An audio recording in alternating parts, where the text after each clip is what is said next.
Est-ce que vous aimez la saveur du citron dans les pâtisseries? Eh bien, si c'est le cas, suivez bien notre recette. Bonjour les amis, bienvenue sur notre chaîne Cuisine pratique pour les non-voyants pour une nouvelle recette. Aujourd'hui, un biscuit fin au miel et au citron. Et on va tout de suite passer à la liste des ingrédients.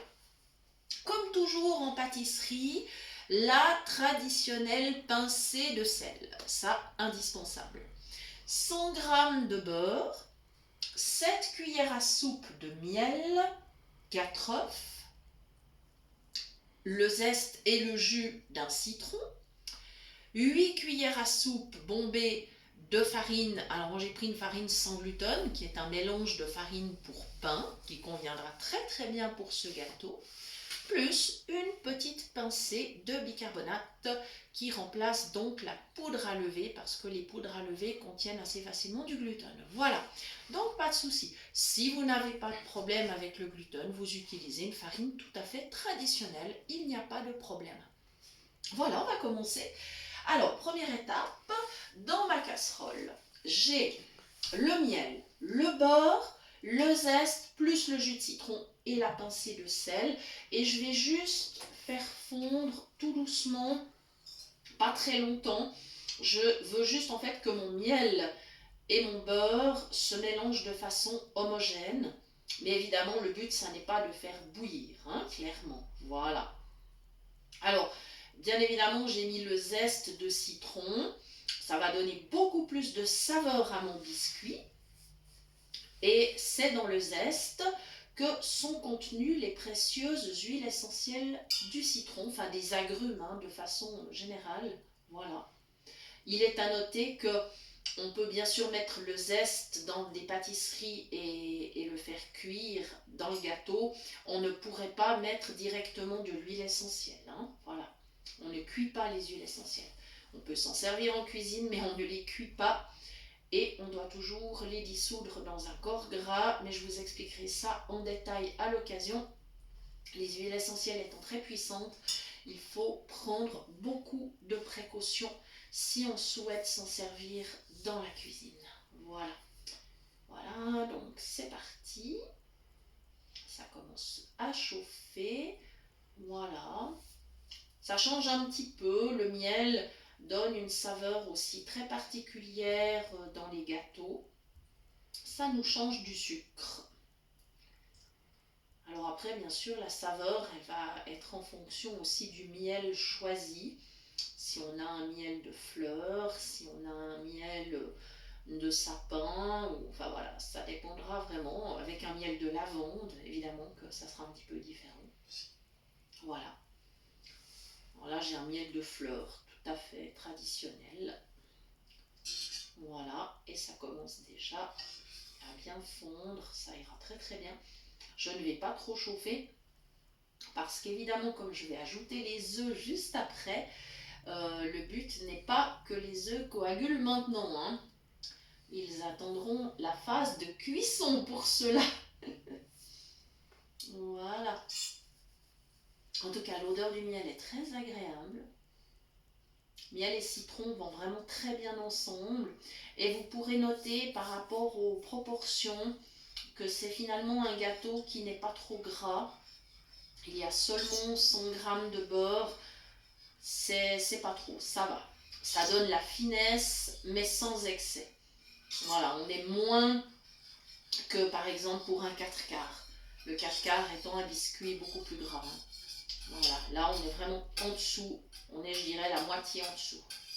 Voilà, je vais pouvoir arrêter mon feu parce que c'est presque tout fondu. Ah ouais, c'est bon, je vais pouvoir sortir du feu, je vais venir à table. Je vais continuer à mélanger jusqu'à ce que mon beurre soit totalement fondu, mais on y est presque. On y est presque. Voilà, comme ça, c'est pas trop chaud. Voilà. C'est un gâteau très facile, très vite fait. Et nous savons que vous aimez beaucoup les recettes de gâteaux. C'est pour ça qu'on essaye de vous faire plaisir le plus souvent possible avec des pâtisseries, si possible, qui sortent un petit peu de l'ordinaire. Voilà. Et voilà, je vais aller chercher mes œufs. Non, ça n'est pas trop chaud. C'est parfait. Voilà. J'avais à l'avance cassé mes œufs. Comme vous le savez, j'essaye de ne pas vous faire des vidéos trop longues. Ça n'a pas tellement d'intérêt si je vous montre à chaque fois quand je casse mes œufs. Alors par contre là, attention, il faut que je me positionne bien au-dessus avec le bol. Je prends bien mon temps. Voilà. Très bien. Mon bol part à la vaisselle. Voilà. Comme ceci. Et maintenant, je mélange mes œufs avec le reste. Voilà. Voilà, vous pourrez me dire en commentaire si vous souhaitez quels sont vos gâteaux préférés. Alors on sait que vous aimez bien les gâteaux au chocolat parce qu'on en a présenté plusieurs. Là on est dans des saveurs différentes. Voilà, donc dites-nous un petit peu quels sont les gâteaux que vous aimez particulièrement. Et si nous pouvons vous faire plaisir en vous donnant les recettes, eh bien nous le ferons. Il n'y a pas de problème. Voilà. Ça se mélange très très bien. Vous noterez que en fait, j'utilise uniquement la casserole parce que je ne vois pas l'intérêt de transvaser dans un autre récipient. Voilà. J'essaie toujours de faire au plus simple. On va droit au but. Voilà. Voilà, mes œufs sont bien mélangés. Et j'avais préparé donc la farine avec la petite pincée de bicarbonate. Donc j'ajoute tout cela délicatement. Voilà, parce que je ne souhaite pas en avoir partout. Voilà, comme ceci. Et je continue à mélanger. J'espère que j'en ai pas mis à côté. Non, je crois que ça va. Je passe ma main un peu autour pour vérifier. Non, c'est bon, je crois que c'est bon. Voilà, et je continue à mélanger. Voilà, donc c'est un gâteau. Comme je vous l'ai dit, il est très très très vite réalisé. Il ira en cuisson au four à 180 degrés pendant, on va dire, minimum 50 minutes. À partir de là, il faudra vérifier. Si c'est pas suffisant, vous rajouterez 5 minutes. Ça dépend de votre four, du moule choisi. Voilà, il y a toujours plusieurs facteurs qui rentrent en ligne de compte. Et attention, si vous ne voulez pas connaître de mes aventures, il ne faut pas ouvrir le four dans les 20 premières minutes de cuisson. Sinon, votre gâteau redescendrait aussitôt. Mais je pense que il n'y aurait aucune raison d'ouvrir le four dans les 20 premières minutes. On sait très bien que le gâteau ne serait pas cuit à ce moment-là. Pendant que je termine, eh bien, je vous rappelle que vous pouvez toujours nous écrire à l'adresse de la chaîne cuisinepratique@mail.ch pour toute demande de recette ou si vous souhaitez recevoir les liens des prochaines vidéos, ce sera avec grand plaisir. Et je vous rappelle aussi que vous pouvez depuis maintenant un petit moment nous retrouver également sur Facebook. Nous avons notre page du même nom que la chaîne.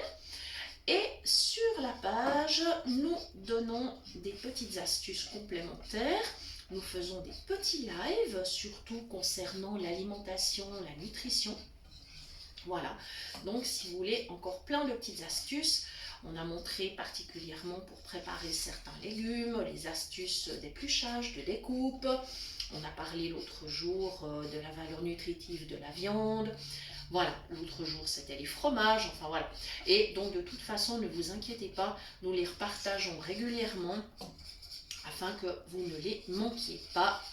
Voilà. Eh bien, il me reste à vous remercier de nous avoir suivis. J'espère que vous aurez du plaisir à préparer ce gâteau, surtout aussi à le déguster. Et je vous souhaite une très bonne fin de journée. Je vous dis à très bientôt pour de nouvelles idées cuisine. Merci.